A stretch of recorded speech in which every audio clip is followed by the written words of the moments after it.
If you're having a hard time making your improvisation sound interesting, then you are definitely going to want to check out this video. Today, I'm going to show you 7 different ways to improvise over the same chord. The first goal when it comes to improvisation is playing the right notes at the right time. And that task can be pretty difficult on its own. But once you get that figured out, the next step is making what you play sound interesting. Now, if you play the notes that go along with each chord, it's going to sound good and you're going to play a solo that sounds nice. But it's probably not going to be very interesting because it's going to be very predictable.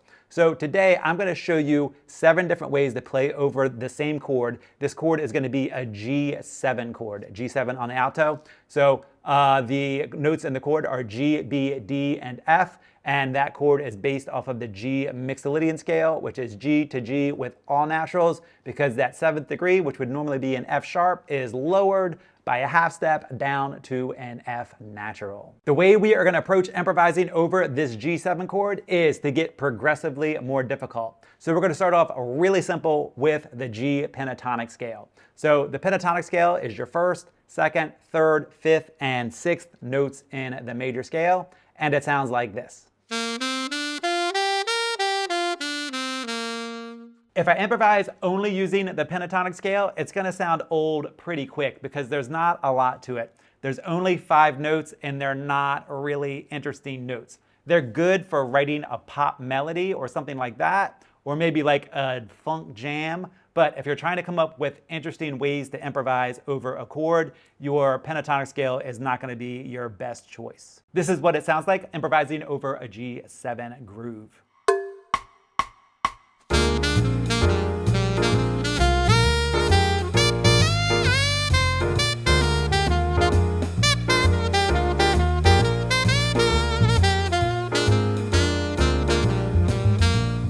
Next up is improvising using the scale that goes along with the chord, and that is the G Mixolydian Scale, and it sounds like this. So now that I have more notes to choose from, my solo will definitely get a little bit more interesting.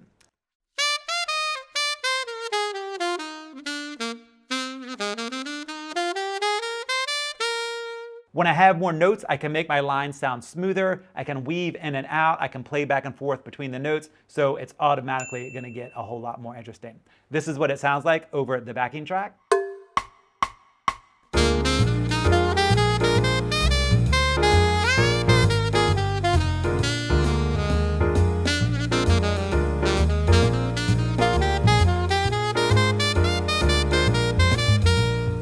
The problem with only using the scale that goes along with the chord, in this case the G Mixolydian Scale, is that it just sounds really inside. There's no like secret sauce, there's no grit, there's no extra something on it that makes it sound a little outside. So it's going to get boring after you have done it for a while because you're just kind of weaving your way through a scale. For this 3rd version of improvising over the G7 chord, we are going to stick to the G Mixolydian Scale and the G7 chord, but this time we're going to add in the 9. So the 9 is really the 2nd, just put on the top so that we have stacked thirds. So your G7 with the added 9 would be G, B, D, F, and A.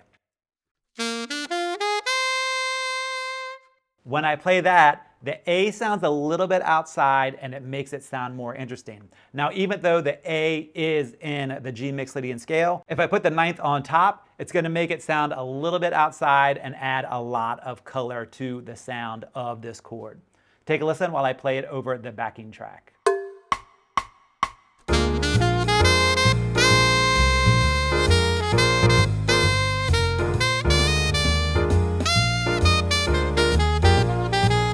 Now we're going to add in some notes that are not in the G Mixolydian Scale, and we're going to start off by playing the Bebop Scale. So there are a couple different Bebop scales, but the one that we're going to use has both 7ths. So you're going to play the flat 7th, which is in the Mixolydian Scale, and the major 7th, which is not in the Mixolydian Scale. So you're going to have both the F and the F sharp. So the F sharp acts as a passing tone and just gives you some chromaticism. This is what the G Bebop Scale sounds like. So it's G to G with both an F natural and an F sharp. When you add in that chromaticism at the top, it's going to make your improv lines weave and sound a whole lot smoother.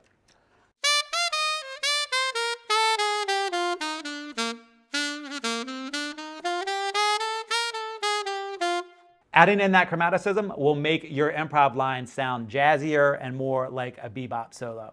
Take a listen over the backing track.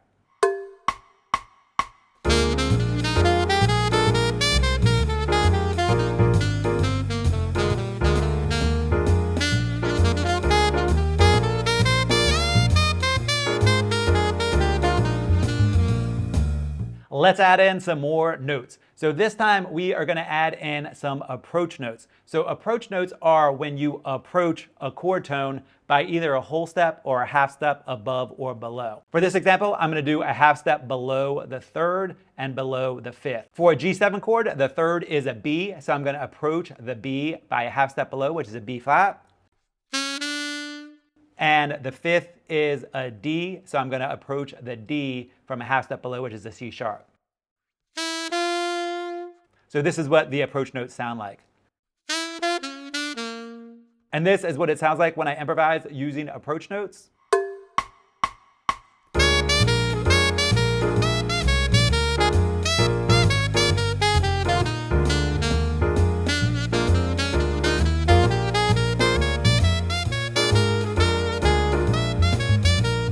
As you can hear, the approach notes make the improv sound a lot more interesting. So I'm using notes that are not in the scale or the chord, so that makes things sound unexpected, but they belong to the chord tone because they are setting up the chord tone, so it still sounds inside, but in a really cool and fun and funky way.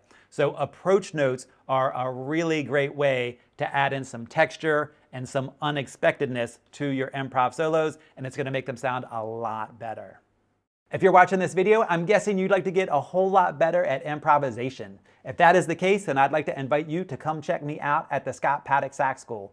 In my sax school, I have several courses that are dedicated to improvisation. I start you off at the very, very beginning and take you up through advanced improvisation. So no matter where you are in your improv journey, I have lessons that will definitely help you get to the next level. So if this sounds like something you are interested in, then I will put a link in the video description below. Another easy way to add outside notes into your solo lines is to use passing tones. So passing tones is when you have a whole step, for example, in the G Mixolydian scale between the G and the A, and you add in the half step in between. So G, G sharp, A. The G sharp is the passing tone. So you add the passing tone in between the whole steps. So a really good way to use this specific passing tone is in a descending line. So if I start on the third, which is B, then I play the second, which is the A, the passing tone, which is the G sharp, down to the G, it's going to sound really good.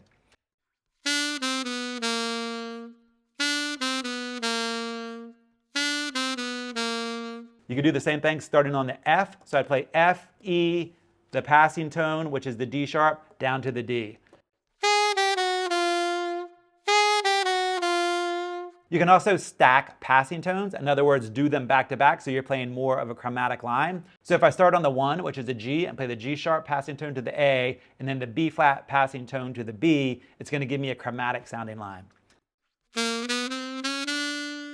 which can sound really cool in your improvisation. When we're talking about bebop and jazz lines, oftentimes you're going to hear chromatic sounding runs.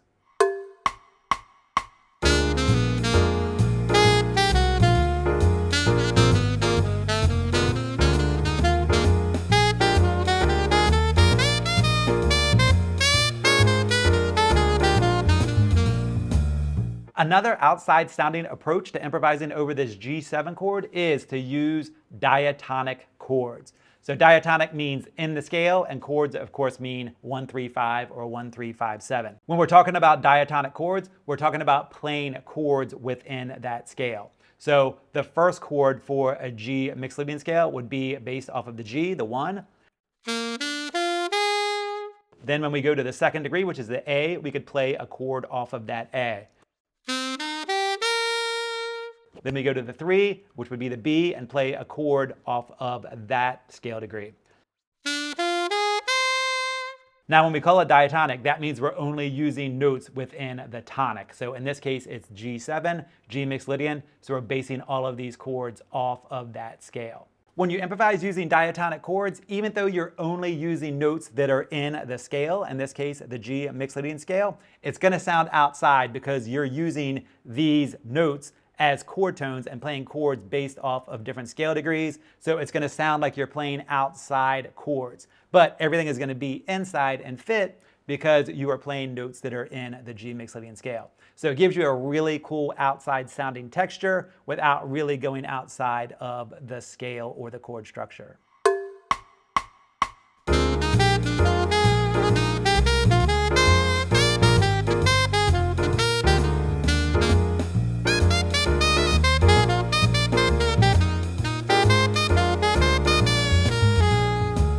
Diatonic chords sound really good, but it's something that you want to use sparingly. This is not something you would want to take an entire solo using diatonic chords or put them in 3 or 4 different times in the same solo. It's something you're only going to use once or twice to give your solo more of an interesting outside sound. So those are 7 different approaches that you can use to improvise over the same chord. Now you have a ton of other options on top of these 7, but this is a really great starting point. Thanks for taking the time to check out this video. If you'd like to dive deeper into my saxophone world, come check me out at the Scott Paddock Sax School.